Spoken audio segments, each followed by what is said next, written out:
Assalamualaikum warahmatullahi wabarakatuh.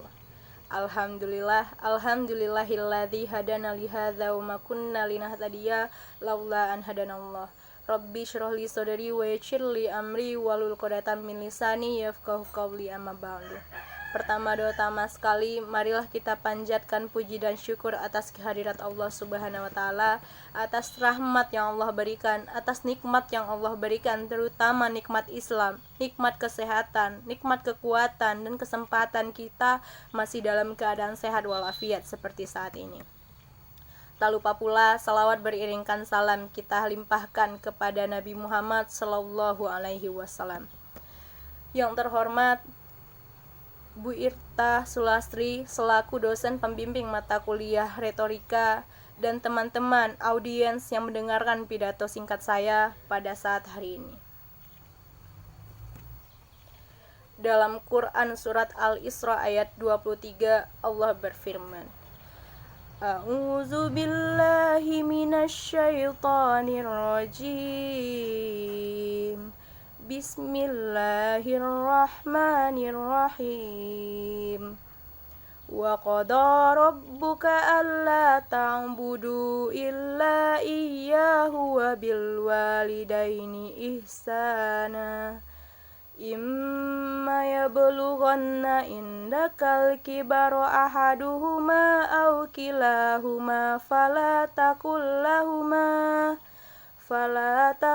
lahuma uffi wa la tanharhuma wa qul lahuma qawlan karima.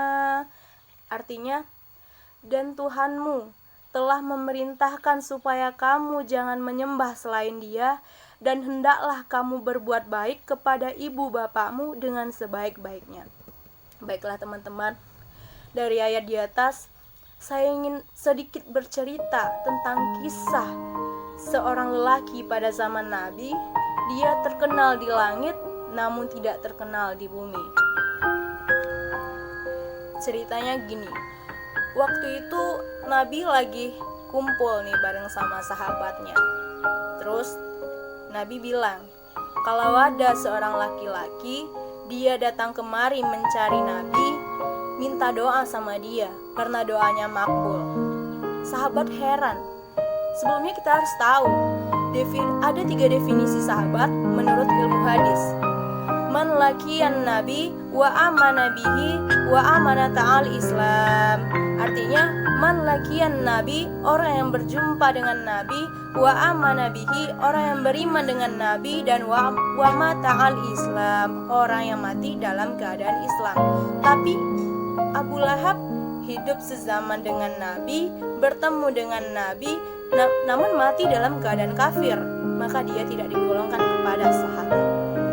Tapi ini ada seorang laki-laki hidup sezaman dengan Nabi, tapi dia tidak pernah bertemu dengan Nabi, dan Nabi juga belum pernah bertemu dengan dia, tapi Nabi mengenal dia. Dan nanti jika bertemu dengan dia, minta doa dari mulutnya karena doanya dikabulkan Allah Subhanahu wa Ta'ala. Lantas sahabat heran, kami yang bersama engkau Nabi, kami yang hidup bersama engkau, kami yang berperang bersama engkau, kami yang sholat di Masjid Nabawi bersama engkau, kenapa doa dia lebih makbul daripada kami dan kenapa kami harus meminta doa kepada dia Nabi? Sahabat heran. Setelah Nabi wafat, akhirnya para sahabat berjumpa dengan orang yang dikatakan oleh Nabi tadi. Dan sesuai dengan perkataan Nabi, sahabat pun minta doa kepada dia. Siapa kira-kira laki-laki ini? Namanya adalah Uwais Al-Qarni. Uwais adalah seorang pemuda yang hidup pada zaman Nabi. Nama Al-Qarni yang dimatkan kepadanya memiliki arti, yaitu penghuni langit. Lalu bagaimana Uwais ini bisa terkenal di langit? Bagaimana ceritanya gitu? Uwais adalah seorang pemuda yang tinggal di negeri Yaman.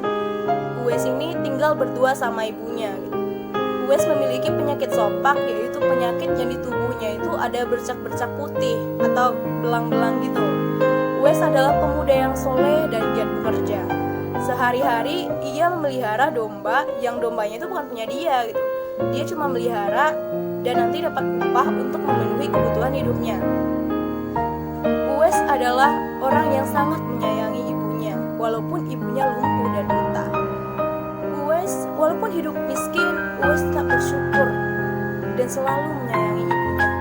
Selalu menyayangi ibunya dan berusaha untuk memenuhi kebutuhan hidupnya.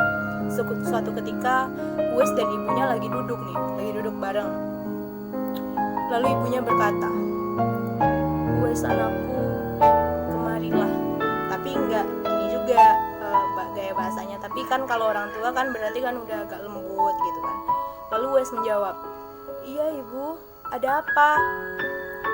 "Anakku sayang, mungkin hidup ibu tidak akan lama lagi." "Jangan berkata seperti itu ibu. Sebelum saat itu tiba, ibu ingin sekali melaksanakan haji." Dengar perkataan ibunya, Uwais hanya termenung dan berpikir. Lalu Uwais berkata, "Aku sangat ingin memenuhi permintaan ibu. Mohon ibu bersabar untuk saat itu tiba. Aku akan mencari cara untuk membawa ibu ke Mekah." Lalu ibu Uwais pun sangat bahagia dan memeluk Uwais seraya menangis. Uwais pun berpikir gitu. Dia mikir sambil merenung, gimana sih caranya pergi ke sana? Orang-orang ke sana dengan unta, sedangkan saya saja 1 ekor domba pun saya tidak punya gitu. Akhirnya ia terus berpikir dan akhirnya menemukan ide. Keesokan harinya, Uwais pergi menemui seorang pemilik domba dan membeli seekor domba. Tapi dombanya yang kecil gitu, karena uang Uwais hanya mampu membeli domba yang ukurannya kecil gitu. Setiap hari Uwais menggendong domba tersebut naik turun bukit, sampai-sampai orang mentertawakan dan menganggap Uwais itu sudah gila gitu. Penduduk situ jadinya gitu. 8 tahun berlalu dan tibalah musim haji. Anak domba Uwais semakin besar, beratnya sudah sampai 100 kg. Itu berat banget ya. Badan Uwais pun juga gitu, dia udah kekar dan bertenaga. Berkat latihan setiap harinya, beban berat yang dipikul oleh si Uwais ini, si domba yang dipikul tadi itu udah nggak berasa gitu. Jadi kayak udah mati rasa gitu, mikul beban berat udah nggak berasa lagi gitu. Sekarang semua orang udah tahu maksud dari Uwais ini gimana gitu. Ternyata ini adalah bentuk pengorbanan Uwais kepada ibunya. Lalu Uwais menggendong ibunya untuk naik haji dari Yaman menuju Mekah. Subhanallah, sungguh besar cinta dan sayang Uwais kepada ibunya. Alangkah besar cinta Uwais itu kepada ibunya sehingga dia menggendong ibunya untuk bertawaf di hadapan Ka'bah. Pun ibu dan Uwais ini berdoa, "Ya Allah, ampunilah dosa ibu hamba," kata Uwais. Lalu ibunya pun berkata, "Bagaimana dengan dosamu anakku?" Uwais menjawab, "Dengan terampuninya dosa ibu, maka ibu akan masuk surga. Cukuplah ridho Allah ya, cukuplah ridho ibu yang mengantarkan aku ke surga." Allah Subhanahu wa Ta'ala pun mendengar doa Uwais dan ibunya. Seketika penyakit sopak yang bersak-bersak putih yang di tubuh Uwais itu hilang, tapi ninggalin yang di telapak tangannya gitu.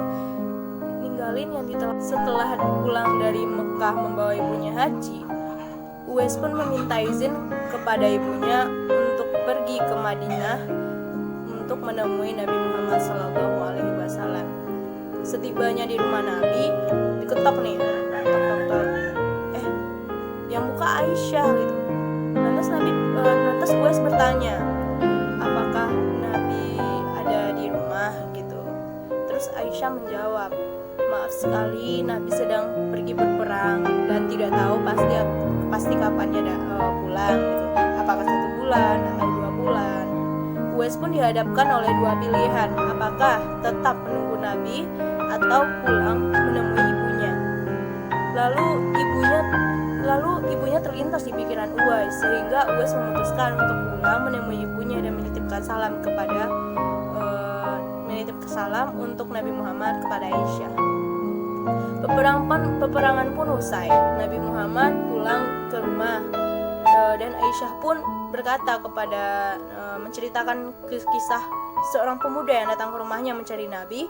Lalu Nabi mengatakan, Uwais adalah orang-orang yang taat kepada ibunya, hingga nama Uwais terkenal di kalangan penduduk langit. Seperti dalam hadis Sahih Muslim Syarah An-Nawawi nomor 2542 dikatakan bahwa sebaik-baiknya tabi'in adalah Uwais Al-Qarni. Dan ketika Uwais wafat, yang nguburin Uwais, yang ngurus pemakaman Uwais itu enggak manusia seperti kita gitu, tetapi hadirlah manusia-manusia asing yang datang dengan sedemikian banyak, yang itu penduduk langit.